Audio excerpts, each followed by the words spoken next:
पैरों की थकावट, जंजीर बनी जाती है पैरों की थकावट। मंजिल पे पहुंचना है तो चलना ही पड़ेगा, मंजिल पे पहुंचना है तो चलना ही पड़ेगा। आज के इस सम्मान समारोह की सदारत कर रहे माननीय न्यायमूर्ति चैलेंज जी, आज के मुख्य अतिथि बॉम्बे से आए हुए राजेंद्र कुमार गुप्ता जी, माननीय न्यायमूर्ति अशोक कुमार गुप्ता जी,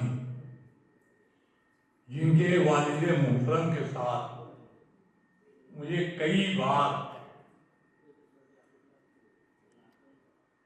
शामिल होकर के अपनी रचनाएं पढ़ने का अवसर मिला। आज इटावा से लेकर के और पूरे हिंदुस्तान में माननीय न्यायमूर्ति प्रेम शंकर गुप्ता जी को याद किया जाता है, उनकी खिदमत को याद किया जाता है। मैं इस मौके पर उनको सच्ची श्रद्धांजलि अर्पित करता हूँ। अभी गुणेश्वर मिश्र जी का हम लोगों का बड़ा पुराना साथ रहा है। उन्होंने बहुत लंबी चौड़ी बातें गुफ्तगू के सिलसिले से कही। हम लोगों के बड़े भाई अनिल कुमार अन्नू भाई, जब भी इलाहाबाद में कोई ऑल इंडिया मुशायरा होता तो शायरों की जो खिदमत होती है, जो शायरों के ठहरने का, खाने का और उनके इस्तकबाल का, ये पूरी जिम्मेदारी अन्नू भैया इस तरह से लेते हैं जैसे उनके परिवार का कोई फंक्शन हो रहा है।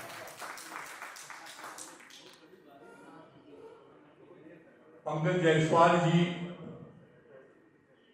आज कन्या में मैं आज से 20-25 साल पहले भी आया था। अभी मैं उनसे कह रहा था कि यहाँ का तो बिल्कुल नक्शा ही बदल गया। उन्होंने कहा कि इस तरह के 4-5 हॉल हैं,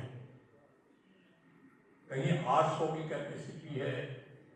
बड़ा देख करके, बड़ा सुन करके बड़ा अच्छा लगा कि शिक्षा संस्था में इस तरह का काम हो रहा है। बहुत ही अच्छी और खूबसूरत निजामत कर रहे हमारे, हम लोग तो सरदार जी कहते हैं, और वो सरदार जो सबका सरदार हो।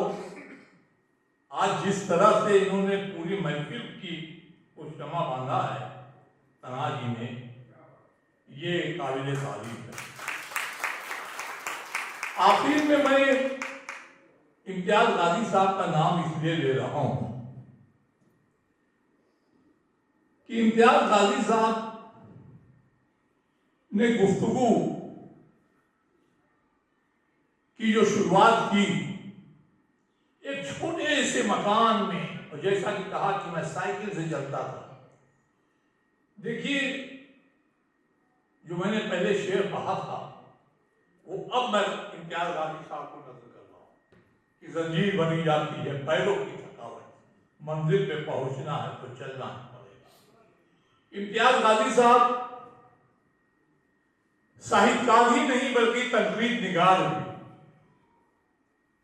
मैं तनकीद निगार इसलिए कह रहा हूं कि जब ये लिखते हैं तो अच्छी कविता और अच्छी शायरी की तो तारीफ करते हैं, लेकिन अगर अच्छी कविता और अच्छी शायरी और तलफ्फुज और शब्दों का चयन अगर सही तरीके से नहीं है तो इम्तियाज गाजी साहब बेबाकी के साथ लिखते हैं कि इस तरह की शायरी और कविता हो रही है जो समाज को नुकसान पहुंचा रहा है। इसलिए भी मैं इम्तियाज गाजी साहब का पत्र करता हूं। इन्होंने पूरे उत्तर प्रदेश ही नहीं बल्कि पूरे हिंदुस्तान की उन जिलों में से साहित्यकारों को ढूंढ करके निकाला है, तलाश करके निकाला है। जिस जिले में पहुंचना असंभव है, पहुंचना बनना मुमकिन है, वो आज तमाम उन जगहों से लोग यहां पर तशरीफ लाए, इसलिए मैं इम्तियाज गाजी साहब को मुबारकबाद देता हूं।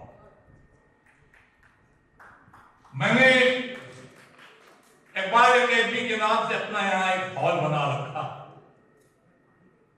मैंने इम्तियाज गाजी साहब से कहा अक्सर कि जब कहीं ना हो तो आप हमारे हॉल में कर लिया कीजिए, 100-150 लोग तो आराम से बैठ जाएंगे, और इन्होंने किया भी फंक्शन। तो आलोचनाएं तो होती हैं, जो करता है उसी की आलोचनाएं, और जो नहीं करता है उसकी कोई आलोचनाएं नहीं।